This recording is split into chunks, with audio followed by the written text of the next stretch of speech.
Kasus dugaan pelanggaran hak cipta yang melibatkan Lesti Kejora dan Yoni Dores terus menjadi sorotan publik. Yoni Dores, seorang pencipta lagu senior, mengklaim bahwa beberapa lagunya telah dibawakan oleh Lesti Kejora secara komersial tanpa izin dalam industri musik Indonesia. Ketua Lembaga Manajemen Kolektif Nasional atau LMKN, Dharma Oratmangun pun akhirnya memberikan tanggapan terkait pelaporan istri Rizky Bilar tersebut. Ia menekankan bahwa setiap penyanyi yang membawakan lagu secara publik untuk tujuan komersial harus mendapatkan izin dari penciptanya. LMK itu dia mengurusi tentang hak mengumumkan.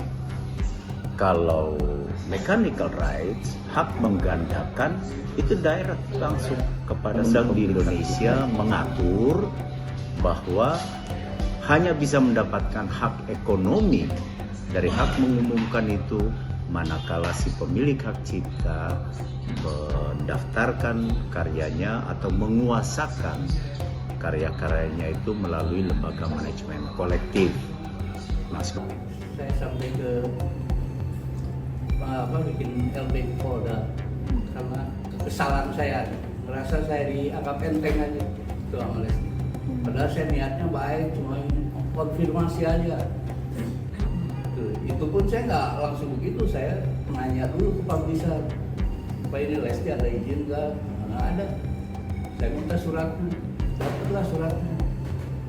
Setelah dapat surat, baru saya kasih ke lawyer dan rekan-rekan ini, akhirnya ya diputuskan untuk langsung laporan. Lebih lanjut, ia menekankan bahwa LMKN memiliki peran dalam memastikan hak cipta terjaga, termasuk izin bagi penyanyi untuk membawakan lagu di ruang publik. Dalam kasus yang belakangan tengah memanas, Dharma melihat pentingnya kejelasan mengenai pengelolaan hak cipta, termasuk di mana Yoni Dores menguasakan karyanya, apakah melalui KCI atau lembaga hak cipta lainnya. Apakah si penyanyi ini sudah bermohon izin kepada pemilik hak cipta ketika lagu tersebut dia membawakannya di ruang publik secara komersial, gitu. Di situ duduk soal. Saya belum tahu persis Bung Yoni Dores ini sekarang karya ciptanya itu dia daftarkan atau dia kuasakan ke lembaga manajemen kolektif yang mana. Dulu ada di KCI, Karya Cipta Indonesia. Saya pernah jadi ketua umum dari Karya Cipta Indonesia juga. Tapi beberapa tahun kesini saya belum mengeceknya lagi apakah masih di KCI ataukah di LMK lainnya, yang LMK hak cipta. Yaitu pelapor selaku kuasa dari korban menerangkan kepada Polda Metro Jaya bahwa korban adalah pemilik hak cipta atas beberapa lagu berdasarkan surat pernyataan publisher yang dikeluarkan oleh sebuah PT ASKM. Dalam konteks yang tengah menjadi polemik saat ini, hak cipta tetap menjadi milik pencipta lagu dan bisa dikuasakan kepada ahli waris atau pihak penerbitan. Laporan atas dugaan pelanggaran adalah hak dari pemilik atau pihak yang telah diberi kuasa atas ciptaan tersebut. Namun, LMKN menekankan pentingnya komunikasi antara pemilik hak cipta dan pengguna karya sebelum kasus berlanjut lebih jauh. Hak cipta itu kan milik pencipta lagunya, ataukah mungkin dia kuasakan kepada ahli waris atau kuasakan di publishing. Tetapi sekali lagi itu hak untuk mendapatkan keadilan berdasarkan norma keadilan. Cuma alangkah eloknya jika dikomunikasikan dulu oleh pihak pemilik hak cipta dengan pengguna untuk apakah misalnya dicapai musyawarah Awalnya mufakat. tidak ada pikiran untuk menggugat. Saya ingin hanya menginginkan informasi, meminta informasi kepada Lesti. Dan saya datang sendiri ke rumahnya. Gitu. Ternyata tidak dua apil. Saya datang sama Pak Ilham menekan bahwa somasi.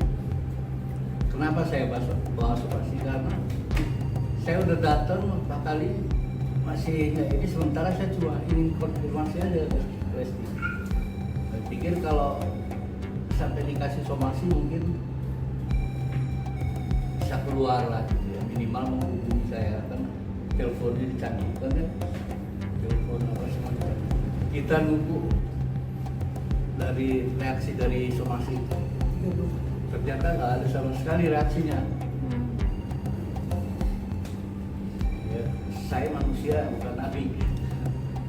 Ya, setelah 3 bulan baru saya sama rekan-rekan lawyer ini coba kita laporin aja, kalau laporin mungkin keluar, mungkin awal lesnya. Udah dilapor sampai sekarang masih tidak ada respon. Meskipun kasus yang diperkarakan oleh Yoni Dores telah masuk tahapan laporan, masih ada ruang bagi mediasi agar solusi yang dicapai dapat menguntungkan semua pihak. Musyawarah dan mufakat antara kedua belah pihak dinilai sebagai langkah terbaik untuk menyelesaikan sengketa secara adil. Saya mendengar ya dari berbagai sumber yang juga cukup terpercaya bahwa ternyata Bung Yoni Dores sudah mendatangi ke rumah, menurut informasi begitu, sudah coba menghubungi tapi mungkin belum terkonek, belum tersampaikan. Ya, yang paling tahu kan mereka berdua. Tapi sebagai ketua LMKN, saya mengimbau supaya kalaupun sudah masuk di ranah hukum pelaporan, kan masih ada ruang untuk mediasi, duduk bersama-sama secara kekeluargaan untuk mencari solusi-solusi yang paling bijak. Sampai terjadi pelaporan dan bergulir sampai hari ini, kita masih menunggu respon dari beliau. Yang mana kata kliennya Pak Emi, respon. Ini saja, tolong respon. Jangan takut diperas. Jangan takut diperas. Kan ini depan beliau kan. Jadi kami mewakili sebagai kuasa hukum Pak Yoni, kami lakukan secara langkah-langkah hukum yang bisa kami. Namun, yang juga tak kalah mencuri perhatian adalah sikap diam Lesti Kejora dalam menghadapi tuduhan yang dialamatkan kepadanya. Berbeda dengan penyanyi lain yang memilih memberikan klarifikasi, Lesti belum memberikan pernyataan resmi terkait laporan yang diajukan oleh Yoni Dores. Sikap diam tersebut menimbulkan berbagai spekulasi. Ada yang berpendapat bahwa Lesti memilih untuk tidak memperkeruh suasana dan menyerahkan sepenuhnya kepada tim kuasa hukumnya dan manajemennya. Sedikit aja bang, yang dirilis itu aja bang. Bang, sesuai rilis aja bang. Bang, bang. Bang, semenit aja bang. Semenit aja bang. Bang, semenit aja bang. Bang, kita nggak nanya bang.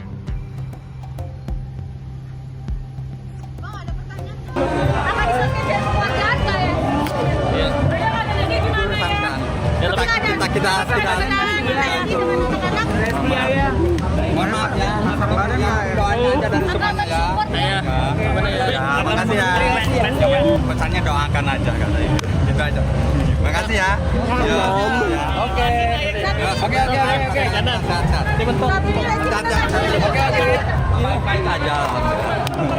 Tapi lanjut baik-baik aja ya. Doain aja. Lagi ngapain ya? Tak ayal pro kontra pun mencuat di kalangan publik terkait pelaporan yang dilayangkan Yoni Dores. Ada yang beranggapan bahwa hal tersebut salah alamat. Jikapun memang Lesti menyanyikan lagu dipermasalahkan, namun harus dilihat konteks secara garis besar. Apalagi hingga kini banyak penyanyi yang membawakannya, namun sejauh ini hanya Lesti yang kini dilaporkan. Lesti juga berada di bawah naungan manajemen. Begitu pula pihak penyelenggara yang mengundang Lesti dalam acara tersebut. Sehingga seharusnya ada banyak yang dipertimbangkan sebelum melayangkan laporan hukum terhadap Lesti. Pembelajaran bagi kita semua, ya, terutama pelaku industri rekaman, ya. Karena seperti yang sering kami sampaikan, Undang-Undang Hak Cipta nomor 28 tahun 2014 itu kan sudah jelas di pasal 9-nya itu mengatakan, ya, ayat 1-nya itu adanya pertunjukan ciptaan, 9 ayat 2-nya itu wajib untuk mendapatkan izin pencipta kalau kita ingin menggunakan suatu karya cipta itu secara komersil, ya. Ini yang selama ini tidak disosialisasikan. Yang disosialisasikan seolah-olah dengan membayar ke LMKN udah cukup.